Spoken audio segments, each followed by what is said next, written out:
YouTube is so intimidating, but I have a story to tell, and if it's valuable to at least one person, then it's worth sharing. As you can tell by the title, I quit my job as a police officer a few months ago. My name's Taylor, I'm 27, and I'm a barber here in Elk Grove, California. Now, I didn't quit being a police officer to be a barber. I've done both simultaneously for the past couple of years. I've shared this on my other socials, and so when clients sit in my chair, oftentimes I get the question, why did I leave law enforcement to be a barber? Now, I kind of just give this generic answer, and I kind of want to take this time to dive deeper into my mindset and why I ultimately made the decision that I made. To do that, we need to backtrack to teenage Taylor. I graduated high school. I knew that I didn't want to go to a traditional school, so I signed up for beauty school. And while doing that, I fell in love with cutting hair, and I was passionate about it, but there was a couple things playing against me. I sucked, I had low confidence, and COVID. Now, with those three things put together, and you give it to a impressionable 20-something-year-old, I didn't see a fruitful future doing what I was doing. And I looked back at what was mirrored to me as a kid, and that was law enforcement. Now, I knew that I didn't want to work a normal 9-to-5. I was an adventurous person and I cared about people. So I thought that, it was a job that I would be successful in. I hopped online, I applied to every agency under the sun that was near me, and I was eventually picked up by a police department in the Bay Area. Now, they put me through the academy, and not to trauma dump, but definitely don't want to sugarcoat it. It was the hardest thing that I had been through at that point in my life. I was met with anxiety that I didn't even know that I had, and man, it hit me like a truck. This was all new to me, so I wanted to give it a fair shot. I went through the whole academy process. I graduated, I was sworn in as a peace officer here in the state of California, and I moved on to my prospective agency and completed my field training program.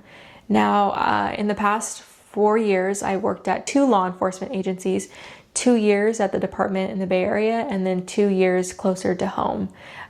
Both experiences I felt like were different and played a role in who I am today. But one thing stayed the same, that I felt like I was missing something.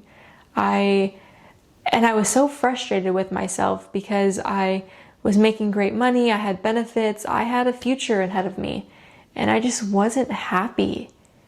My anxiety hit me in waves throughout the past couple of years. I've sought, professional help, medication. I cut out all things that could possibly lead to it.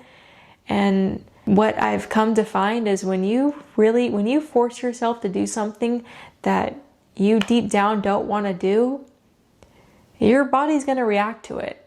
And it never went away. It would go dormant at times, but it was always there, that feeling of uneasiness, being unsettled. I thought that, I can relieve some of that by cutting hair at the same time as being a police officer. And although I did that for the past couple of years, it wasn't enough. And it wasn't until I moved to Elk Grove, to where I was in a place with, no community, no place to cut hair, that I really started to feel the burden of not doing what I truly love to do. So I hit up a local barbershop, spoke to the owner, and I worked out an agreement where I was able to cut hair on my time off. Now, being back in the shop was crazy. Being back in the shop still, I just quit my job back in March, so I've only been full-time for a few months, and it has been there's been a whirlwind of emotions, but that's a whole nother video on its own.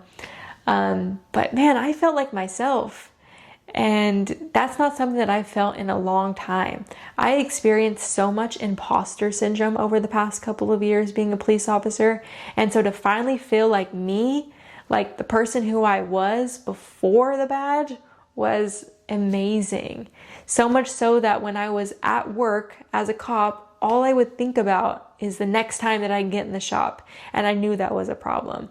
Now, This wasn't a feeling or a decision that I made overnight. I have battled internally with this for literally ever. And up until the point that I turned in my 2-week notice, I was still struggling. I felt like I had to hold my breath and just give it, because once I gave it, that was it.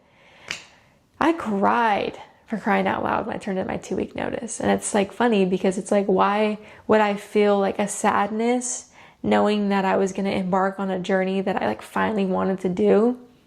But I've also like come to terms with the fact that like you can still be sad and like kind of like miss something even when it wasn't good for you. Oh man, I am so thankful for every single step that God made me walk through to get to where I am today, because I know that ultimately it made me the person who I am today, and I can use each valuable lesson and apply it to what I'm trying to accomplish now. And I want to thank each and every one of you guys for even taking the time to watch this video. And again, if even just one person found value in this video, or found hope or some inspiration to bet on themselves, I'm telling you to do it. Do it. Because we are so blessed. We are so privileged to even have the opportunity to chase our dreams. So don't give up.